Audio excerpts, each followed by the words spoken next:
God equips us with the tough stuff we go through. He says, you're not just going to go through it, but you're going to pick something up out of it that I'm going to use in a supernatural way. If you've been through the desert of divorce, God's not through with you. If you've been through and going through the desert of addiction, God can use the very thing that you're going through later. He says, I'm going to revisit it. I'm going to cause it to come alive in a supernatural way, and I'll use it against the enemy. Then he goes before Pharaoh. And when he gets before Pharaoh, he says, God said, let my people go. And Pharaoh said, why would I do that? You don't impress me.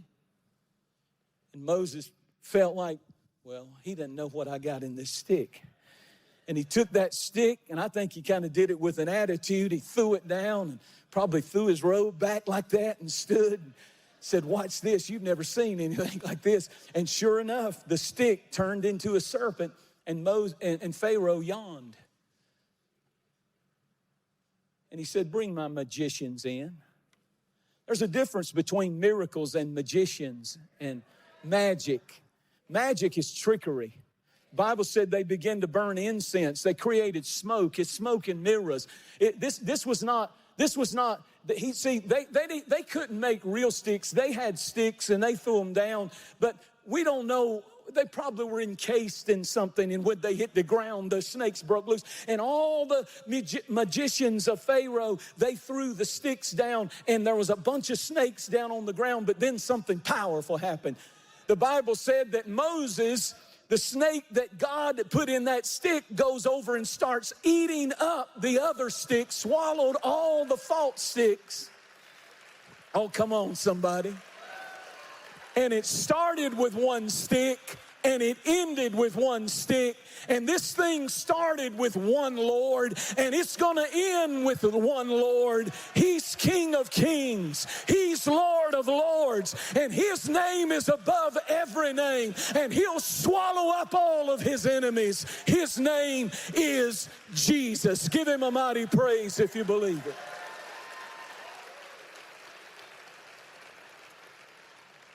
It's not that God can't take simple people and use them magnificently. He takes simple business people and bless them and exalt and blow their world up in a powerful and prosperous way to where they're just, doing things that you never dreamed you could do.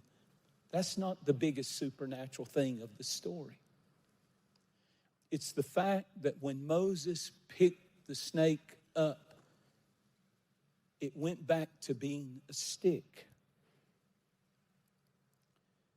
The snake turning back into a stick is the most supernatural part. Because many times we love the sensational. We love the super successful. We love the super spiritual. We love it when God throws us down and he uses us and he does something powerful in front of an awesome audience, and it's a big deal. But the question is, can you still serve God after he gives you supernatural success? Will it change how you feel? Will you become arrogant? Will you become self-sufficient? Will you become someone who wants to walk around and take the glory?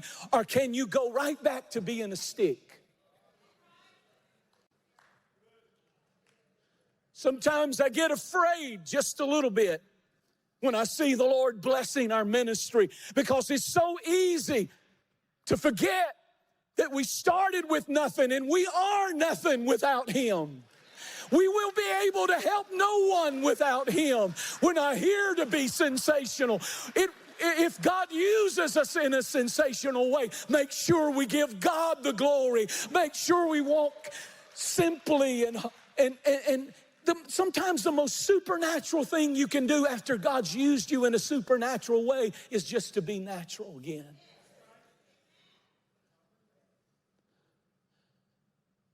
When you first started,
church, you were just a stick.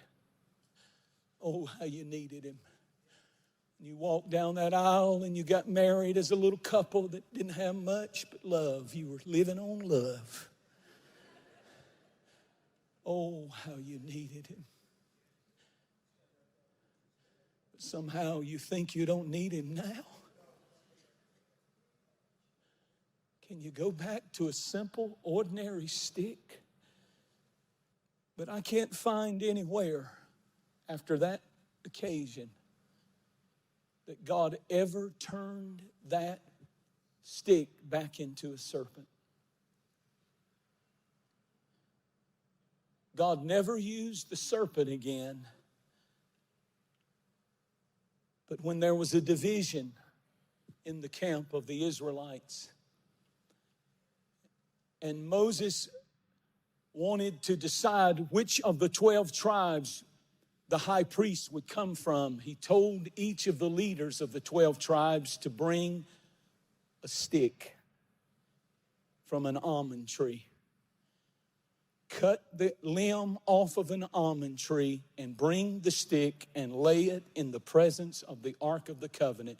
And the stick that was cut down and comes alive will be the one that I choose. Write your name on it from each of the tribe leaders. Write your name on the stick and lay all 12 of them on the altar.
And the one stick that comes alive that was completely cut down, you'll know when it starts budding. When the rod starts budding and it's not even connected. You know where the life was coming from? The Ark of the Covenant. In His presence, there's life. In His presence, there's supernatural provision. In His presence, there's supernatural power. My God, if you want to get in if you'll get in His presence, that which has been cut down and is dried up, it will begin. The Bible said the next day they walked in and Aaron's rod was budding and there were almonds on it. A supernatural success. God said, I like that stick.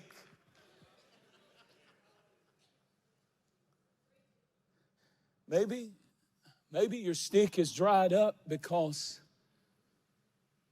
you hadn't been in His presence in a long time. I'm not talking about being religious. I'm not talking about being churchy. I'm not talking about loving God from a distance. I'm talking about getting into His presence again. Thank you so much for watching. Make sure that you subscribe to our channel so that you can get notifications on new posts and live streams. Be sure to share this video with a friend. You never know how you can send the Word of God right when somebody needs to hear it. And you can use your social influence for good, for the glory of God. Thanks again. Share it with a friend. And I really appreciate you watching. We'll see you next time.